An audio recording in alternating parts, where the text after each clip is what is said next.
Oh, okay.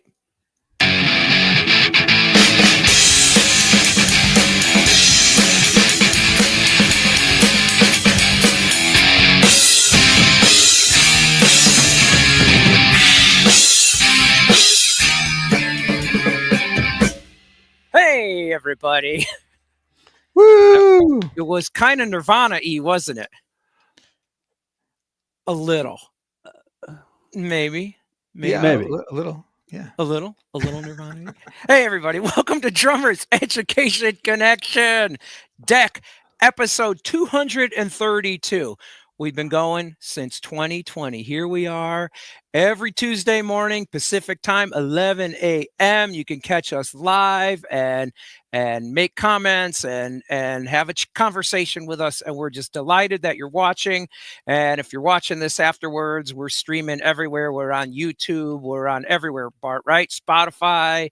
We're What everywhere. else? We're We're on we're Mars. everywhere. And I'm here. Mm. We're on Mars. You can connect, if you go up to Mars and you dial in the right station, you can hear Deck. It's Yeah. amazing. That Yes. face on Mars that they saw on the rover is actually an antenna to broadcast Deck. deck. Yeah. Deck, exactly. I am here with two of my greatest friends, two of the best guys you'll ever meet in the world, and two of the greatest drummers. We're missing our dear buddy Chip Ritter today, but he'll be back next week. I think Chip's at the dentist or something, so he's got a life like all of us. But I'm here up in the Bay Area with Jeremy Steinkohler. Welcome.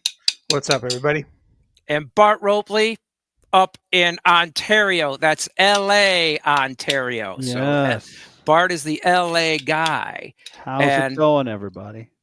And welcome, friends. So today our episode is going to be called The Language of Groove. So this episode is a lot about like the terminology that us drummers use. Like, what are you guys talking about, you drummers? So a lot of drum shop. If you have any ideas or terms that have been confusing for you about drumming, type in the comments and we'll try to answer it. We'll try to do our best. We'll get a little round table and man, there's a lot of terms. But before we get into that, we're going to go into our good things. These could be good things about anything happening in our life, in music. And how about you, Bart? What's your good thing? You know what? I always got lots of good things. Got home from a gig out in Phoenix that we played yesterday, or Sunday. Drove all day yesterday, so I'm kind of like, what day of the week is it? So the gig went good. We played well. The band Locked and Rocked. That's a lot of fun. And then I started this new thing. I started a new playlist on my own personal YouTube channel. If you go to my YouTube channel, Bart Robley, you can find me there. I have a playlist called Road Rash and Band-Aids, and I called it that. The short condensed version is I called it that because, when you're on the road with a band, you get road rash and you need Band-Aids, and it's kind of a play on words. It's goes along with my music business coaching that I do, because a lot of my lessons are lessons, and some of them are coaching. And so I decided, I'm going to make a little YouTube thing around that. So it's going really well. Just getting it started, but I'm having a lot of fun doing it and building up the content. It's a good thing. So that's what I got going on. Good stuff. Real nice. How about you, Jeremy? Well, I've got two fantastic things today. So I'm going to change the name of the segment to Fantastic Things for today. The first one is my son's jazz ensemble at Northwestern University has been invited to perform and compete at Jazz at Lincoln Center in New York City in front of a panel of judges, including Wynton Marsalis and a handful of other like top luminary jazz educators and players. So his jazz band is going to go there for a 3-day trip and play at Lincoln Center for 3 days and get clinics and coaching and so that's pretty freaking cool. Second thing is I got an email yesterday from an old student who's now a senior in college, and I taught her for the last 2 years, I think, when she was in high school. Great student, one of my favorite students. And she sent me this email that said, hey, I know we haven't talked in like 3 years, but this is what I've been doing musically. I've been playing in a band, and here's our music on Spotify. And it was so much fun coming up with parts. And I thought back to the lessons we had and how you helped me come up with these parts and arrange the forms of the songs. And she shared her music with me and told me how much a role music was playing in her life. And this just made me super, super happy. I was Oh, like, oh man, this is like the best kind of email to get from one of your former students 3 years down the road, right? Who's like, yeah, you're doing Yeah. it. You're playing drums, you're recording, and it was really good music too. So that was super, super gratifying. oh, that's Awesome, man. fantastic. That is fantastic. That is one of my favorite things that happens as a drum teacher is when you run into somebody that is a former student, and like I'm sure you guys have had this happen where you're someone, hey, aren't you Jeremy Steinkohler? Yeah, I am. Why? You used to teach me Mm. 10 years, and you don't even recognize the person because when you taught them, they were a kid, and now they're Right, an adult right. holding a baby, Yeah. and it blows my mind, but I love it at the same time because it kind of gives you that thing of, okay, well, I this person remembers me, and I helped them in their life with music, and Right. that's very, very, very gratifying. Yeah. That way to go. That's so cool. Yeah. Thanks. How about Super cool. how Super about you, cool. Rick? What's good with you? You know, mine's a personal thing. My mom is going to be 99 years old later this month. So we Wow. visit her. She lives in Florida by the coast, and so she gets about 4 visits or 5 visits a year from Joey and I or my brother. And so my brother and I are going to go celebrate with her and go chill on the beach for a week. So and she's Oh, 99 and sharp as could be, and she can't wait. She said, "I can't wait to go sit on the beach and Oh, listen to the waves." And we go out to restaurants and nice. go to shops and it's just inspiring because I'd say she's always had a wonderful life, I would say, but she's really enjoying this phase of her life. And I just think that's inspiring and it can be done. And we should all keep that in Yeah, mind. that's beautiful. Yeah, that we can enjoy every minute um, and enjoy a lot of years. Yeah. that's so cool. Does your Nice. mom drink coffee still?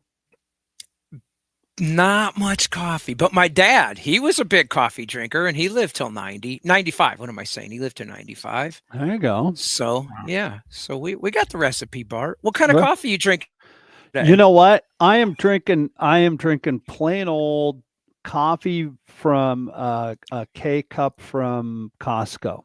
And the Okay. thing about Costco is they have three coffees. They've got the mountain roast, they've got the dark roast, and they've got the summer roast. Mm. And they go by colors. There's yellow, kind of a reddish brown, and a green. And I'm the reddish brown guy. But today I'm drinking a Nice. yellow one. So what A about yellow you? one. What are you drinking? This is a Kicking Horse coffee. It's the 454. I think it's horsepower. Yeah. So There you Kicking go. Horse coffee. Yeah. No We ought three to pickered Billy Goat today. You and I should start a side project called, Coffee with Rick and Bart. Bart, if we did a coffee podcast, we'd get more viewers than drummers. Yeah, yeah, yeah. So, Oh my God. so I've been excited to get your inputs on this topic. Mhm. As a drum teacher, I constantly am referring to drum stuff, drum language that is just drum shop talk, and terms that I know. And I know we do this all the time. We on the show have a term, we or a phrase, and we know exactly what it is because we've been living it for decades. Maybe about 250 years of experience all overall or over 200 years if we count Chip of the experience that we all have accumulated. So all these terms and phrases that we know, we just kind of take it for granted. And so I have students always like, "What's that mean? What's that mean?" So I've been making a list of them, and I thought it would be fun to chat about them and maybe explain some of them. So the first one I was thinking about was and often I'm finding that these terms you could say it this way or that way. There's multiple ways of describing something. So for me, and then writing my drum book, you've got to write some verbiage. You have to have some description. And then you're like, well, wait, how do you describe that? So I called my book How to Build a Drum Groove. But I see often people call it a beat, a groove, or a pattern. So do you guys see that as kind of the same thing? I know groove is way more about the feel, but is there a difference between groove, beat, and pattern? So I want to put that out to you guys. Or what do you call it? Like play that beat. It's a good question. I mean, I usually call it a groove, but I think it's all encompassing. Like you could even say, well, let's say for this, another one you could throw in there is phrasing, right? Okay, I'm going to Right. play a 2 bar phrase, but Right. all of it Yeah. is Yeah. a groove, right? Yeah. It's how you Yeah. think about it. Think linearly. All these different things that we, you know, um, the way we think about it. But I think, I say groove, and Yeah. I think you're also correct that a groove is about a vibe. It's about a feel. What is a groove? Right. How does a groove work? Right. So As in we the have beat has to groove or the pattern or phrase has to groove. Right, Yeah. exactly. Yeah. You have to give it a breath. It's up to, I mean, you can look at a drum beat or a drum groove on a page, but it's up to us to put the breath into it and make it come to life. And it's our touch on the drums. It's our approach to playing the beat to make it groove. Mhm, mhm. And groove is a lot of people think groove is funk. When you say groove, they think you're talking a funky thing, Mm, but I say that all different styles have their groove. There's an '80s groove, there's a metal kind of groove to it. mm.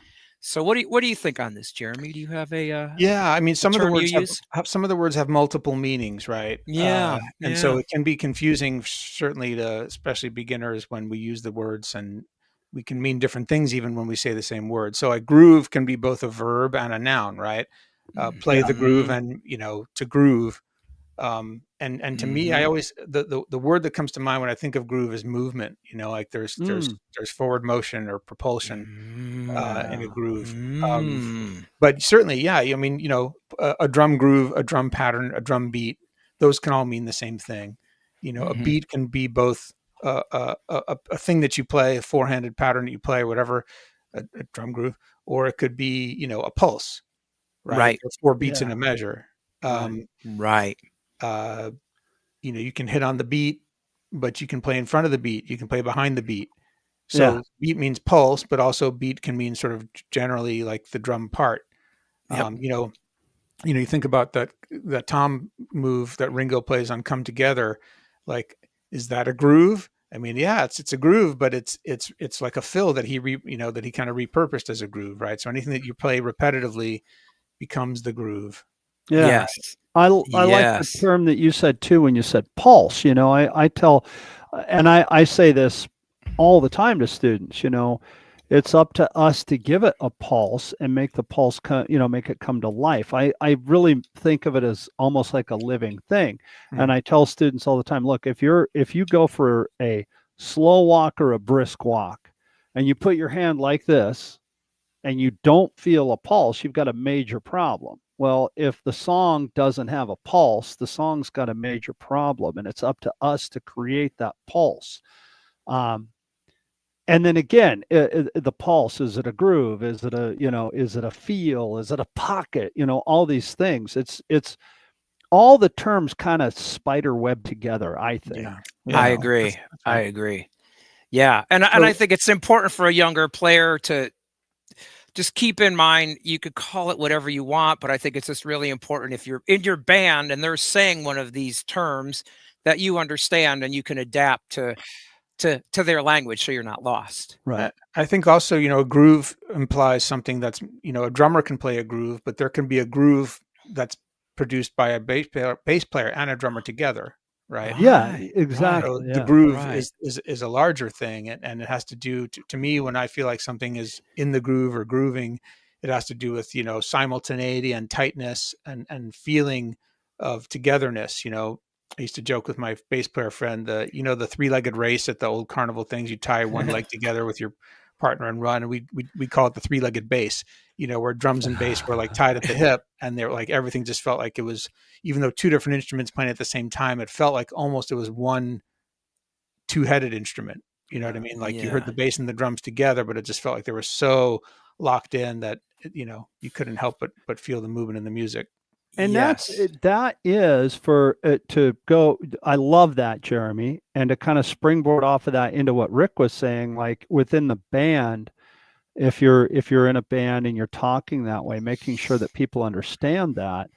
I think that having that nonverbal communication, that happens Mhm. between the drummer and the bass, with between the whole band, but really between the drummer and the bass player and the piano player, sometimes in the rhythm section, is so incredibly important. I talk about this in my book, The Rhythmic Journey. It's so incredibly important to have that. And one of the things that Greg and I, my bass player in the Sam Morrison band, we do sound check the same every night, run through the drums, as you do, uh, play time and fill. Then it goes on to the bass, and then Greg does a little thing that he does, and then he goes into Cold Shot by Stevie Ray Vaughan. Goes 2 bars, and I come in with him, and then the sound guy will usually cut us off. And he's very thankful that we played drums and bass together. A lot of times they have to ask you to do that. We just do it. We've been playing together for so long. And Mhm. when we do it, it's like this thing just comes to life on stage. It's like, whoa, there's this thing up there that's breathing, and it gives the entire stage a groove, if that makes sense. I hope it does. Mhm. And Yeah, makes sense. that's kind of the way I like to look at it, as again, within the band. It's like, okay, we're the monster's coming to life. Yeah. you know Yeah. Yeah. Yeah. So I definitely would love this to be of value to people who are just getting started too, and to help answer some of their terms. So we've kind of concluded that you could kind of use these words all synonymously: beat, groove, pattern. Um, so the next thing then is fills, right? So my third book, a little shameless self promotion, right? How to Build a Drum Groove, Volume 3, Drum Fills. Well, how can you call that um, a drum fill book, but it's how to build it, but it's about fills. And my thought is that the fill has to groove too. That it's not just the beat is all funky and steady, that the fill has to be that way. And the fill has to have that same, a feel to it that works with the beat. Um so my question to you guys is, how would you describe a fill? Like, what's a fill? Well, can I jump in?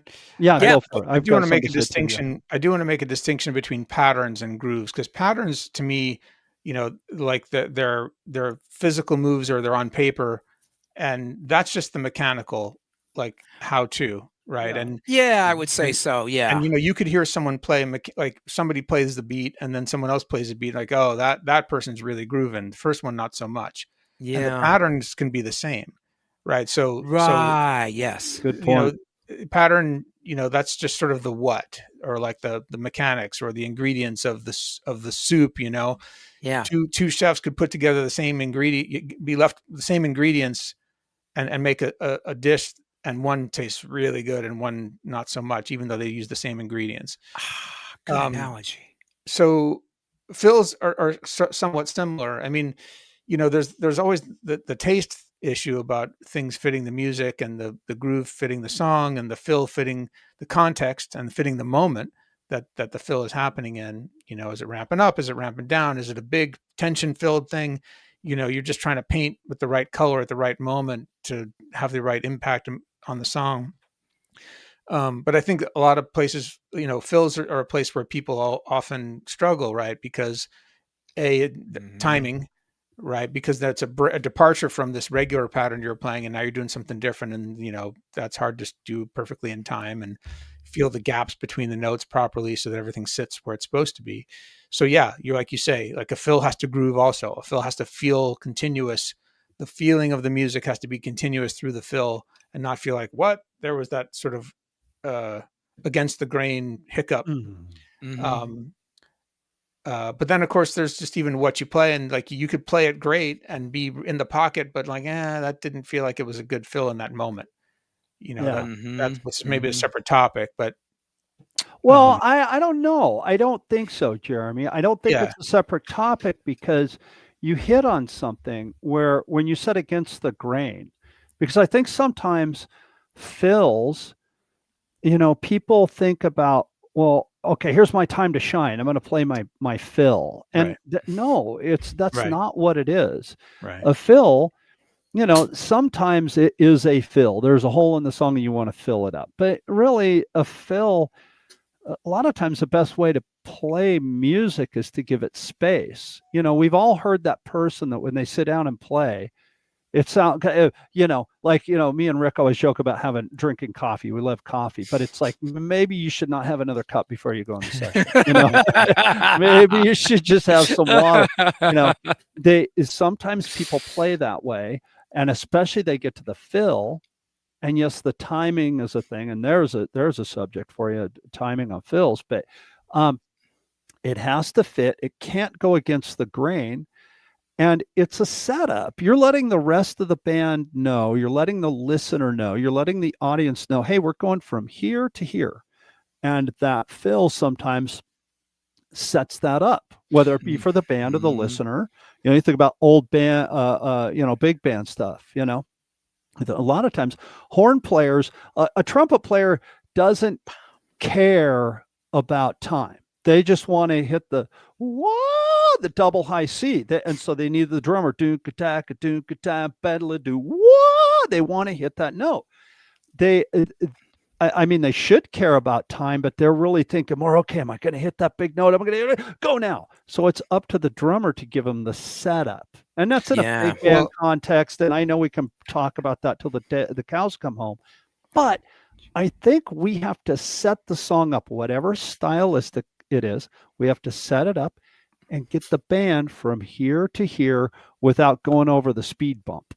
well, Mhm. what's happening when the drummer feels the instinct to play a fill, or you hear a fill in the song, is there's a moment of tension that's happening. Mm, It's tension and yeah, release, right? That's one of the ways that's one of the things that makes music interesting to listen to and compelling, yeah, is that yeah, it's full of Mm. moments of tension and release. And this is across all styles of music. Classical music is full of it, yeah. and so is rock and jazz. And uh, there are three different ways you can create tension, right? There's harmonic tension, Right. when you hear one chord and it's going to resolve to another one. There's Mhm. melodic tension, where there's a melody that's going to hits a note that's a little bit uncomfortable sounding and resolves to a more pleasing sounding note. And then there's rhythmic tension. And so you're Mm. playing a groove that's repeating, simple, on the beat, unsyncopated, doom da doom doom da, and then you play a fill that's got syncopation, doom bra doom ba doom da doom doom. There's like, oh, subtly, not even people aren't even aware of it as they're hearing it, but they're like, oh, there's tension, and then you hit that crash, and there's that release, and you're going to do it at a moment where there's a reason, because there's other tension going on in the music, right? There's harmonic tension, even if it's just resolving from the 5 to the 1 chord. There's some tension there, and you're setting it up, and you every time you do it, it's like you have to sort of pick the perfect, like I saying, the perfect color to paint with, like Fred said, or something like that. Yeah, yeah. Do me a That's favor, great, Jeremy. Jeremy. Do what you just did. Sorry, Rick, I mean to step it. Sing that little thing you just did. Sing it again. The groove. Just the thing that you just did. Just do that again. Doom, got, doom, doom, got, doom, got, doom, got. That, my friends, anybody watching this show, that's groove. Mic drop. That's End of groove right show. there. Thank you. That's Goodbye. groove. We That's just just need Chip Ritter to rap over that. We'll be right, right back. right. Dude, Yeah, that yeah, that is what groove is. You yes. you just created a feel. I'm in Ontario, California. You are in Sacramento, San Francisco San Bay Francisco. Area. Rick is in San Diego. The second you started doing it, Rick and I both started doing this. That's groove. That makes the That's feel. motion. But it's That it's makes the I'm motion. serious. I mean, it's funny, but I'm serious. That's groove. That's that's your fingerprint. You just put it across the internet and you did it very well. That's what groove is. Groove is a vibe. Groove is the breath. You just brought it to life. That's what groove is to me. It's To the me. thing that makes you dance, and all Yeah. styles have their different grooves. So, like in metal, maybe it's like the groove is mosh. Right. That that, so they all have their groove. I knew asking you guys all this stuff would be Well, helpful and you interesting. know, I never looked at fills so much as it's a rhythmic tension, but it really is. And so go ahead, Bart. oh, I was just going to say when it comes to fills, I mean, we all have our bag of tricks, and everybody wants to play the big, you know, everybody wants to play a huge drum fill, so everybody goes, "Whoa, listen to the drummer." Yeah. But I would argue that sometimes one well placed tom note, Yeah. or just, or maybe, okay, you know Mhm. what? Last week I was teaching "Sweet Child of Mine," and when Steven Adler was playing, going from the verse into the chorus, goon, goon, goon, ka, ka, ka. That was his drum fill. There was no toms. There was no big. It was just Right. switched it around, and it went Right. into the next part of the song. It set it up. So I think, back to your point, Jeremy, you just have to play the right thing. Knowing what to play is the Yeah, their instincts years of have the right. experience. Yeah, yeah, sure. That's Listen it. to tons of And music, play tons of music. Yeah, and and like you students say, ask. Oh, go ahead. a fill can be one note, and that can be the perfect thing. Yeah, yeah. Just depends. Yes, yes. And students ask me this all the time. A, what's a fill? When do I play a fill? Hmm. And you could kind of make a little joke. Well, when the singer's not singing, you don't want to be like covering up what the singer's doing, and a lot of times it is a setup into the next section Right, right. of the music. And I kind of like to look at a fill in a way as a form of communication. The band is jamming, the band is improvising. We're maybe we're just like doing a long guitar solo, and shaga gadoom gadoom gadoom gadoom. The whole band knows, the whole audience knows something is coming up. Hmm. And that's what's so awesome about drumming is that we're in the driver's seat. We're letting people know what's happening. So now we've got our third thing. Well, hold on. Fills were invented so that Rick Stojak could play his rototoms. That's right. Yeah, exactly. Exactly. Come on, who doesn't love that? All right. What was your third thing? Well, my third thing is accent patterns. So we've got our beat, boom, bop, boom, boom, bop. We got our fills, do do do do do do. But then the band goes bam, bam, bam, bam, ba da bam. Hmm. And then we want to accent those. So we could say, well, those are accents.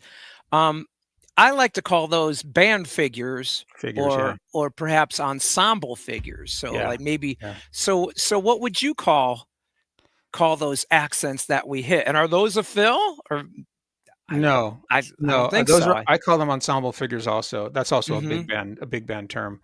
Yeah, Uh, yeah. uh, yeah, it's rhythmic figures that you're hitting with the band, and sometimes Yeah. you just hit them, and that's that. And other times you set them up, and sometimes you set play fill-ins in between the notes. So if it's ba ba ba, you can do bra boom boom bra boom boom bra, putting Y notes in between them. In the big band context, the drummer's job when it comes to ensemble figures is to set them up, hit them, and if there's space enough between them, put in fill-ins in between, and then recover at the right time. Right. So, all the time you hear drummers setting up uh, figures, ensemble figures with Right. And a fills. setup is kind of a fill. You're Setup is a fill. setting the Yeah. setup is a fill. Right. I would call Yeah, cool. also those are syncopated phrasings, or syncopated. Mhm. Oh, but they're Mhm. not always syncopated, right? You could have an Yeah. ensemble figure that's 1, 2, 3, right? Right. Yeah, that's true. Yeah. That's true. Yeah. Yeah. Yeah.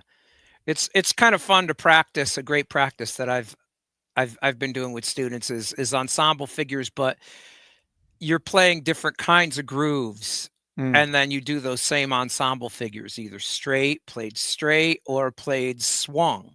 Mhm. And that can be a blast too. So, all right, so we're really learning how to drum here, man. We've learned Yeah. beats, right? We've learned fills, and we've learned ensemble figures. So what's all this swung and straight stuff? What's that all about?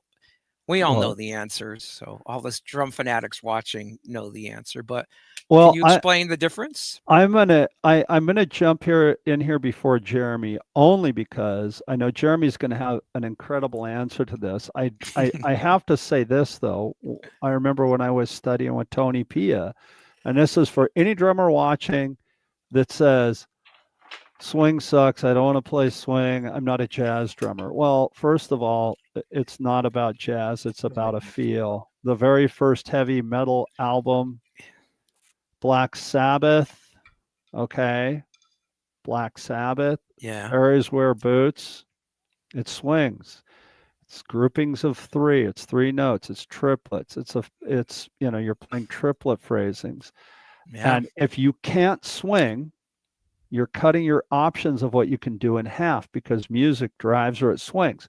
Again, I've said this on the show before. We can have conversations about how it slightly swings or it really swings, but music either drives or it swings. Wait, can music not drive and swing at the same time? It most definitely can. Yes. Yeah. Okay.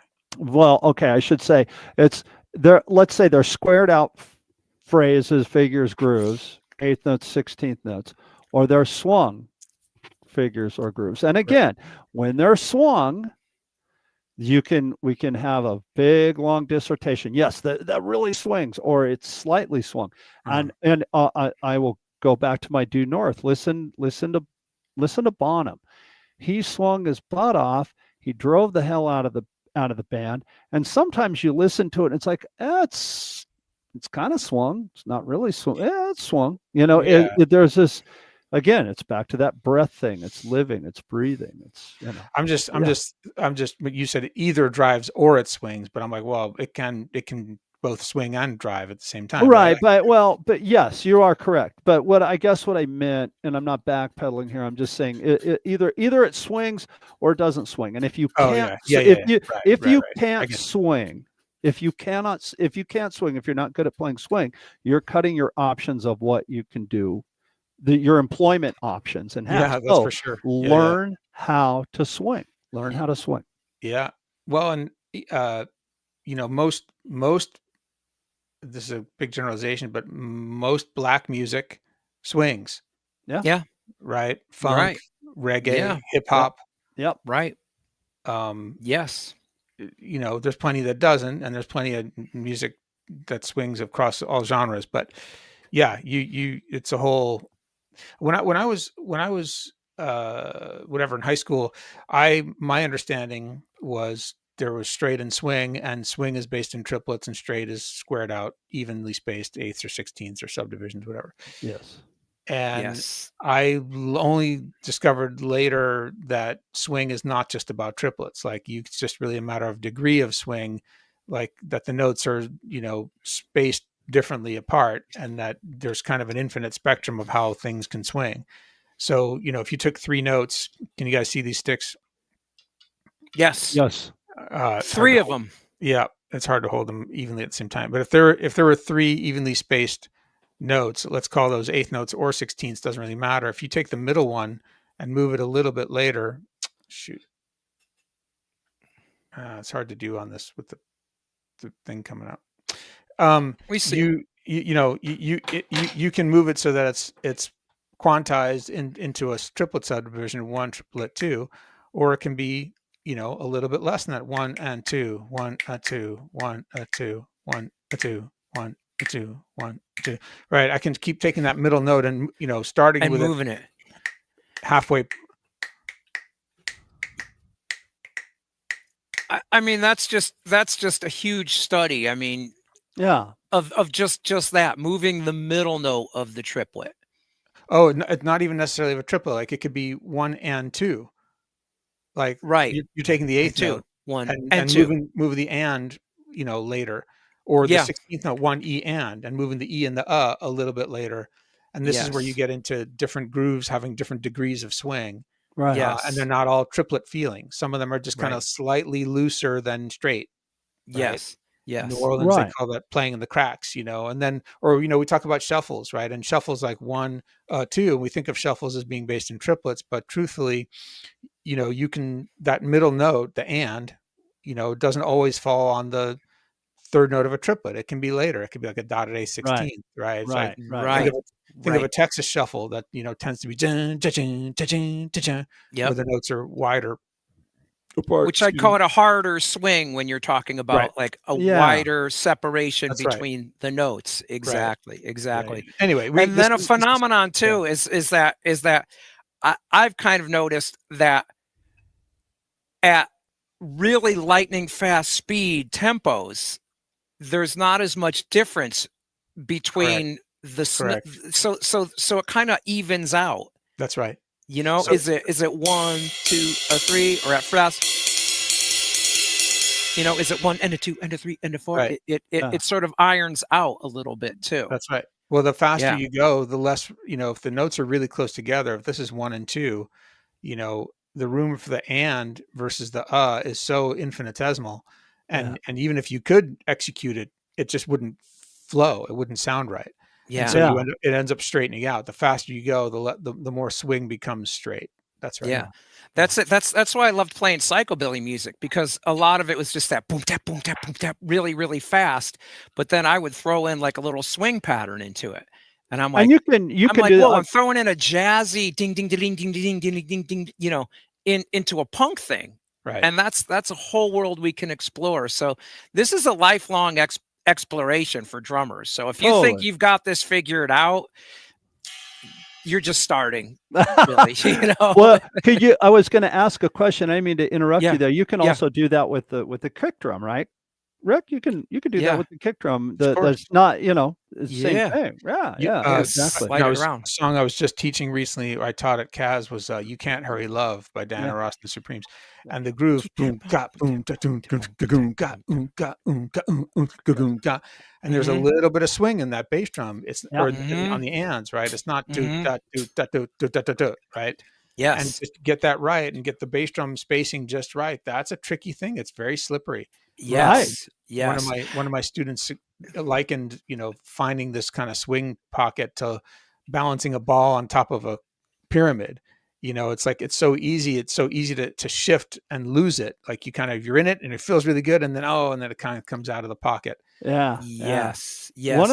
of the things that I talk about, and Jeremy, you were talking about, like, the note moving. What I tell students is, let's say for the sake of argument, you have two quarter notes, but they're physical quarter notes. They're here in the room with us, and they're precision cut on a laser, and they're measured with micrometers, and they're perfect quarter notes, right? Mhm. And they're 1 foot apart, Mhm. right? If you put the next note that you play right at the 6-inch mark, that's not swung. That's an eighth note. Don't, Right. right. Even the And space. right, and then you start moving it, like as you were describing. That's just the way I kind of visualize it. Mhm. You start Mhm. moving it one way or another. That's how you can make it swing or make it not swing. And I love that analogy your student came up with, like the pocket on the Diana Ross tune. It's like, it's like, it's there, it's not there. It's there, no, it's not there.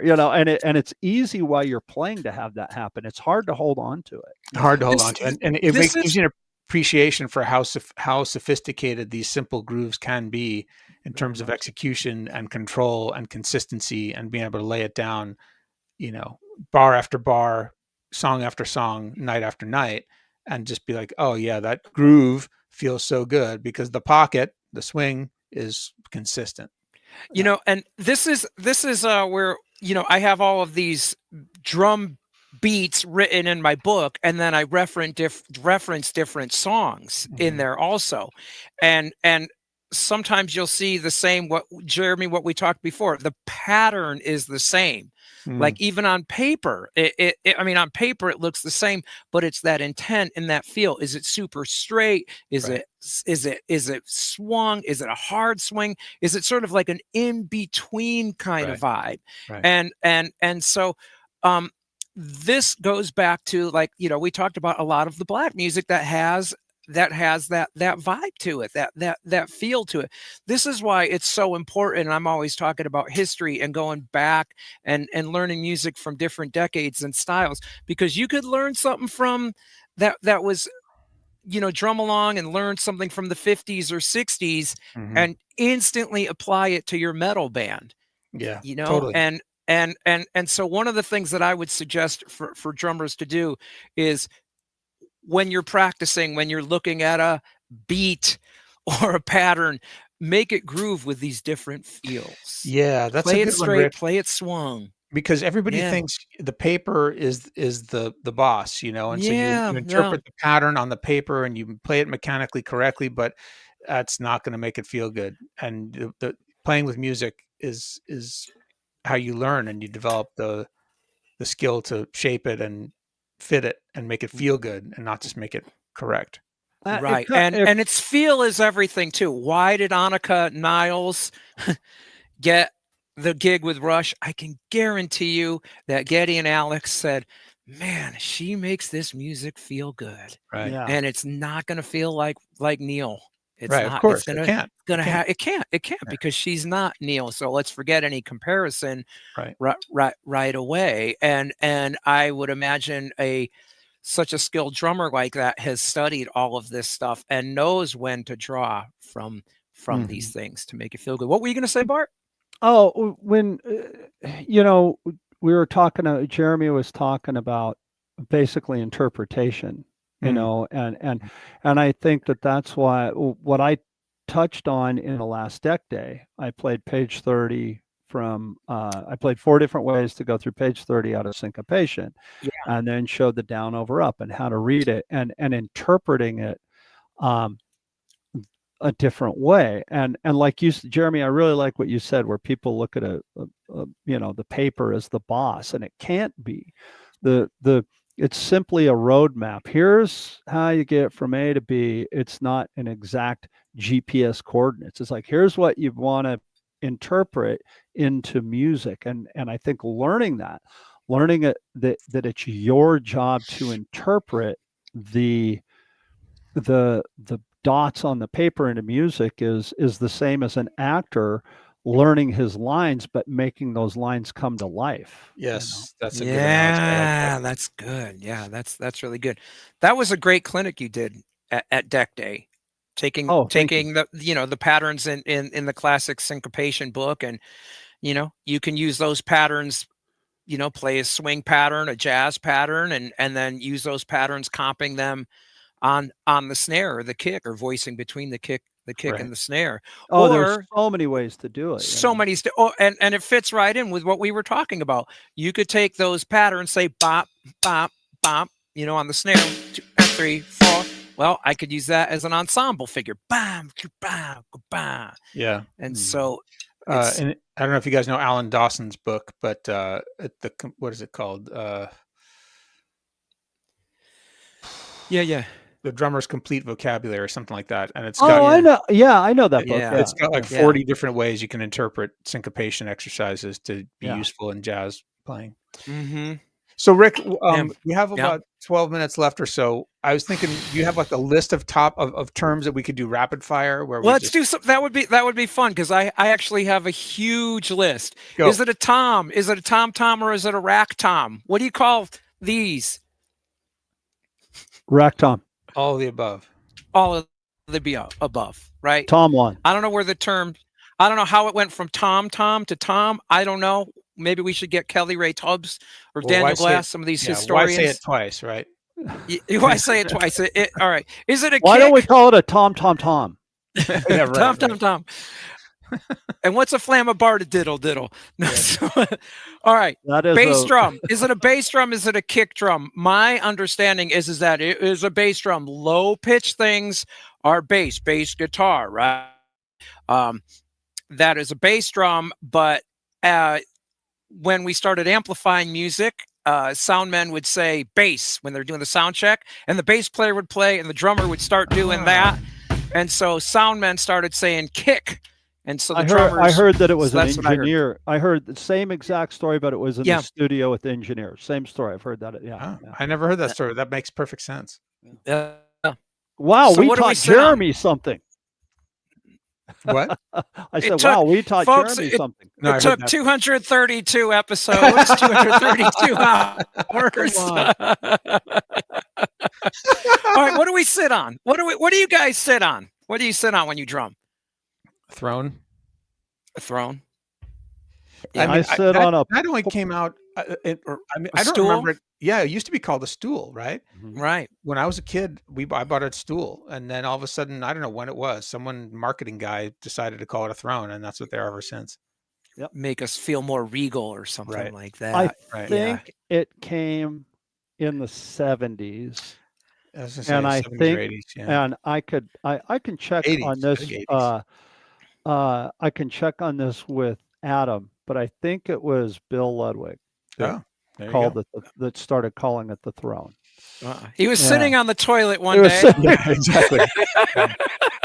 I got an idea. That's where the best ideas often happen. Exactly. All right, Rick, what else you got? All right. Is there what's a click? What's a click? Is A click is the metronome. Metronomic a applause. click is a metronome, right? Yep. Yep. There it is. Yeah, it's a timekeeper. It's the original metronomes, right? They were wind up and they went, watch a piano player. They've got a It's little the old death metronome. of a lot of drummers. Yeah, that's right. That's right. And then the click, they would call it a click track, right? It's how you get a guitar player to stop playing. Yeah. right, right. Well, they called it a click track because back in the day before Pro Tools, they would stripe one of the tracks with the Mm. click. Mm. The drummer Right. would go in and cut drums to it, and once they got the drums lined up to that, 9 times out of 10, once the drums and the bass were done, they would take the click out. They would erase it because you only had so many tracks, Yeah.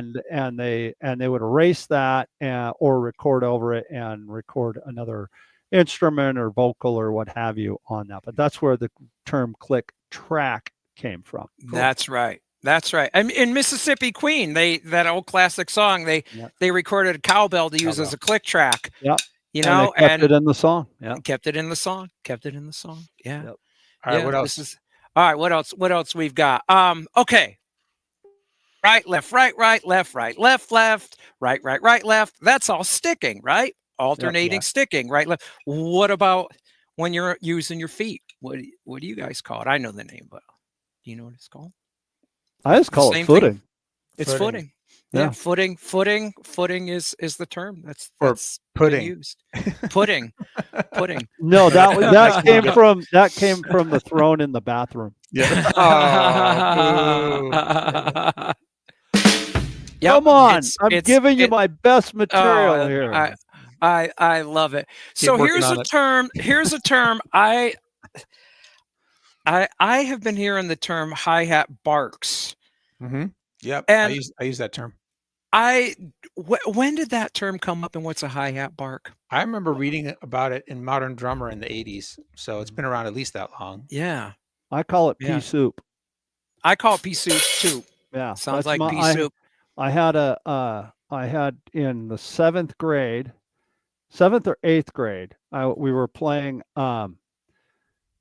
in school band. We were playing a Barry Manilow medley, and one of the songs in there had and my band director, Mr. Folty, said, "Bart, make sure that pea soup barks at us." So he used both of them. Oh, wow. I didn't know. That's crazy. That's like a total mixed metaphor. Totally. Woo! Yeah. Yeah. That's I crazy. didn't Well, know he what- knew I was going to have a podcast one day, and so he Right. wanted to throw me something out there. Yeah. All right. So, What I about mean- the end of the song where we're all going crazy? You're all holding the note. Ah! All that stuff. What do you trash guys can. call that? Trash can. You call it the trash can? I don't know if I have a word for that. What do you call it, Rick? A dig out. We're digging out the end. Dig out at the end. Oh, I've never But I've that never heard was either a- of those terms before. Yeah, that was what my brother We and I taught used to him call two it in the day. things. Few things. I do know that there's a big, like sometimes in the old like band music or big band, they'd have a giant note at the very end, bam, where they'd stop. That's called a stinger. Oh, I've heard that. I Just have the, heard at that, the end, yeah. the bam, Yeah. the that's little stinger. cap at the end. Right. Ah, that's cool. But, yeah, We big covered one. this the other day in the lesson, like the reggae one, that this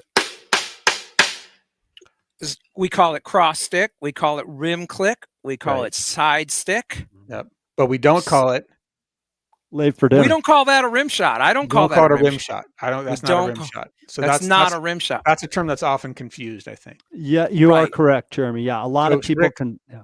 Show Right. us a rim shot, Rick.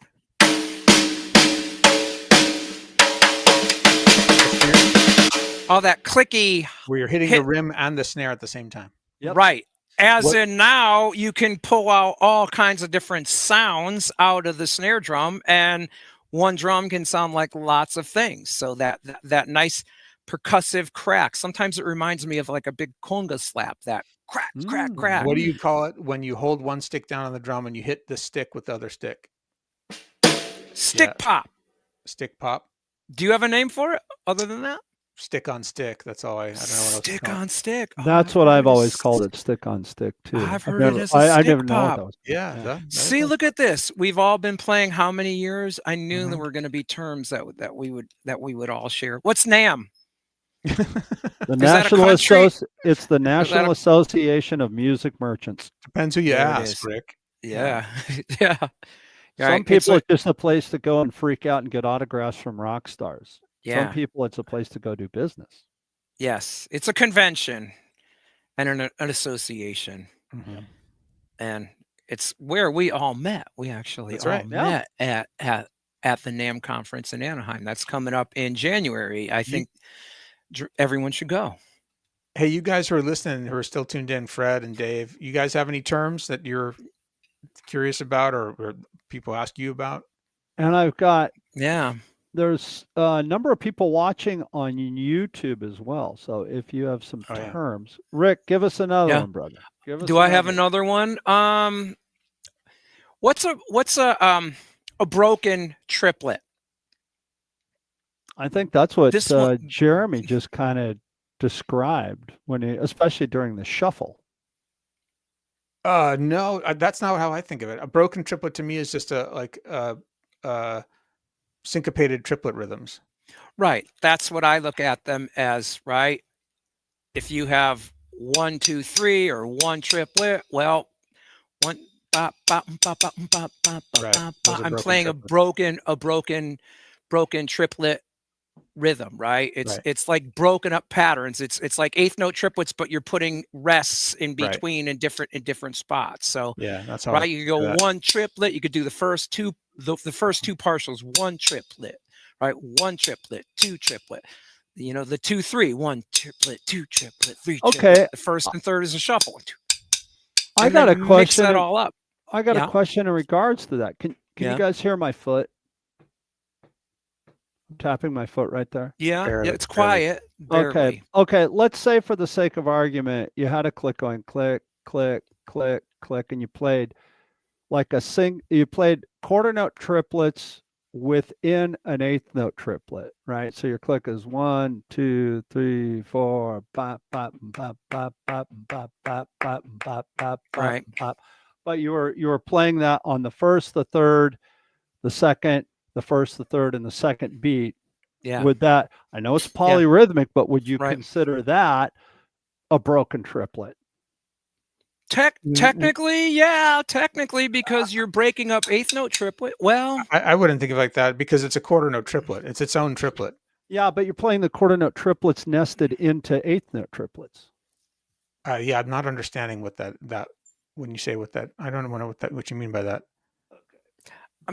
I'm feeling it's a broken triplet because against a quarter note, if I played it against a quarter note, it is a broken up triplet pattern. It depends if it's broken up It's eighth not a note triplet or quarter note triplet. So can you hear that?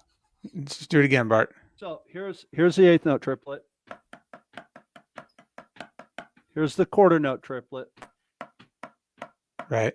Here's the quarter note triplet nested in with the eighth note triplets. Oh, I see what you're doing. You're just playing eighth note triplets, but accenting the quarter note triplet. Exactly. So it's polyrhythmic. Right. I'm playing a 6/4 polyrhythm. Well, would that be a broken triplet? I mean, you're not really, because you're just playing. I mean, if you take away the accents, you're just playing eighth note triplets there. But the accented note is implying the quarter note triplet, right? Correct. Yeah, I would say that the quarter note triplet is steady, so it's not a broken up triplet. That it's just a different meter of triplets. Okay. A quarter note triplet compared to an eighth. I was curious when you started talking about that. I'm like, I wonder. Yeah. So yeah. It's kind of popped into my head. That's yeah, but I'd say if you mixed it up a little bit, like you went bop bop bop bop bop bop bop bop bop bop Right, bop that's bop broken bop. triplet. Now suddenly you've got yeah. I had a student who saw a video and saw the a friend of hers who's a guitarist saw the John Bonham fill, the which we know goes back to old jazz drummers. So it's one triplet, two triplet, which is just voicing triplets around the kit. And he said, well, those are broken triplets. And I'm like, Uh, I don't consider no, those to be those aren't broken No. broken triplets, triplets. man. No, those Yeah, I aren't don't broken consider No. those to be broken triplets. Yeah, I had a unless you're not playing them right. Yeah. yeah, I've yeah. seen people play broken triplets. I've played some broken triplets. Yeah, right, right. Yeah, Well, yeah. yeah, but some people just, because Bonham popularized those in the context that he played in with Zeppelin, like people refer to those as Bonham triplets now. Right. Yeah, they Right, really do. So Yeah. that's a right. good term to know. That's it. Yeah, even though what drummer Jeremy, you might know this. There was a jazz drummer way back in the day. Maybe it was Elvin Well, who he really got really Bonham. popularized those well I, before. I could be wrong about this, so every drummer's going to shoot me. But I always heard that was like a Max Roach thing, that he got that triplet from Max Roach. I That don't he, Yeah. know. but I don't know. And yet, please tell me if you know. Please tell me. Yeah. I don't know who the first person to really utilize Yeah. those was. Well, I would say, folks, in general, call it what you will. Just try to get on the same page so you don't have arguments. And the more knowledge, the more that you have, the better you can apply it and communicate with other people and just make life easier. And it's just fun. It's just Mhm. fun. But don't argue about what things are called because lots of things have different names. Oh, before Yes. we sign off, I did want to bring up this one term that I feel has changed over time, and people use it in a Ooh. way now that I don't use it. Ah. Chops. Oh. So my Yeah. understanding of chops, like, horn players talk about their chops, meaning like their Mhm. embouchure. Right. Like, oh, Uh-huh. you're going to blow out your chops, right? Oh, I've blown out my chops. I've been playing too long. I can't like keep my mouth shape. And Oh, in yeah. general, like my understanding of chops, for decades was like basically, technique, facility, right? Mhm. Your chops, like, oh, nice chops. Like, wow, you've got some really nice technique. You can do some fancy stuff there, some complicated playing. But now people use it as to mean licks. You right. So like, oh, let me show you this Oh. chop. Like, Oh. you know, Oh, okay. gospel Yeah. chops, right? Like, or people talk about, oh, I Yeah. learned this chop from this drummer. It's like, you mean this lick, right? Or this Oh, riff? Like people use that interesting. word chop now to mean that. Do Where they for mean me, a yeah, uh, I've heard yeah. that both ways too, and I was happy to hear you say the horn players, the armature thing, because that's what I always originally understood it as too. right, I know when you hear people talking, guy's got a lot of chops, and let me show you this chop. I right. I Mhm. don't. It's like, yeah, Yeah. It's Anyway, interesting. it's a tough one. and do you know what it means to woodshed? Yes, As I far as I do. know, it's practice, right? It's Yeah. the wood chips, the stick Where did shavings, where did right? it come from? Where did it I don't, come from? Who I don't did? know. Enlighten us, Gene Bart. Krupa. Gene Krupa, because that was where he practiced. He had a drum Oh, set in the where they kept the firewood for the house, I love it. and That's that's where his great. drum set was. He went out there and he's going to go chop some wood. Oh, that's so great. My first band, Be Wild, back, way younger, teens into 20s, I'd break a lot of sticks back in the day. I don't break very many sticks now, really.